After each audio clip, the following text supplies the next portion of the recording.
Madhavi Butch എന്തുകൊണ്ട് രാജിവെക്കുന്നില്ല? Hindenburg റിപ്പോർട്ടിൽ രാഹുൽ ഗാന്ധി അദാനിക്കും ബി.ജെ.പിക്കുമെതിരായി ആഞ്ഞടിച്ച് രംഗത്ത്. ഹിൻഡൻബർഗ് റിപ്പോർട്ട് പുറത്തു വന്നതിന് പിന്നാലെ സെബിക്കെതിരെ രൂക്ഷ വിമർശനവുമായി പ്രതിപക്ഷ നേതാവ് രാഹുൽ ഗാന്ധി. മാധവി ബുച്ചിക്കെതിരായ ആരോപണങ്ങളിൽ സ്ഥാപനത്തിന്റെ സമഗ്രതയിൽ സെബി വിട്ടുവീഴ്ച നൽകിയെന്ന് രാഹുൽ ഗാന്ധി പറഞ്ഞു. രാജ്യത്തെ ചെറുകിട റീറ്റെയിൽ നിക്ഷേപകരുടെ സമ്പത്ത് സംരക്ഷിക്കാൻ സ്ഥാപിതമായ സെക്യൂരിറ്റീസ് റെഗുലേറ്ററാണ് സെബി എന്നും രാഹുൽ ചൂണ്ടിക്കാട്ടി എക്സിൽ പങ്കുവച്ച പോസ്റ്റിലാണ് സെബിക്കെതിരെ പ്രതിപക്ഷ നേതാവ് രംഗത്തെത്തിയത്.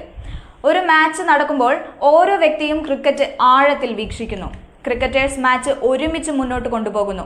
എന്നാൽ അമ്പയർ മാച്ചിൽ വിട്ടുവീഴ്ച ചെയ്യുകയാണ് എന്ന ഉദാഹരണം പറഞ്ഞുകൊണ്ടാണ് രാഹുൽ വിമർശനമുയർത്തിയത്. ഇന്ത്യൻ സ്റ്റോക്ക് മാർക്കറ്റിൽ ഈ രീതിയിലുള്ള മാച്ചാണ് നടക്കുന്നതെന്നും രാഹുൽ ഗാന്ധി പങ്കുവച്ച വീഡിയോയിൽ പറയുന്നു.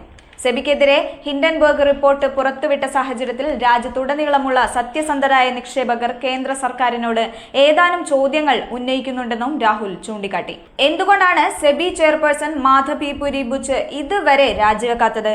നിക്ഷേപകർ കഷ്ടപ്പെട്ട് സമ്പാദിച്ച പണം നഷ്ടപ്പെടുകയാണെങ്കിൽ ആരാണ് ഉത്തരവാദി? പ്രധാനമന്ത്രി നരേന്ദ്രമോദിയോ, സെബി ചെയർപേഴ്സണോ, അതോ ഗൗതം അദാനിയോ? പുതിയതും വളരെ ഗൗരവമേറിയതുമായ ആരോപണങ്ങളുടെ വെളിച്ചത്തിൽ സുപ്രീം കോടതി ഈ വിഷയം ഒരിക്കൽ കൂടി സ്വമേധയാ പരിശോധിക്കുമോ എന്നീ ചോദ്യങ്ങളാണ് രാഹുൽ ഗാന്ധി ചൂണ്ടിക്കാട്ടിയത്. എന്തുകൊണ്ടാണ് പ്രധാനമന്ത്രി JPC അന്വേഷണത്തെ ഇത്രയധികം ഭയപ്പെടുന്നതെന്നും രാഹുൽ ചോദിച്ചു. മോദിയുടെ ഭയത്തിന്റെ പിന്നിലെ കാരണം വ്യക്തമാണെന്നും രാഹുൽ ഗാന്ധി പറഞ്ഞു.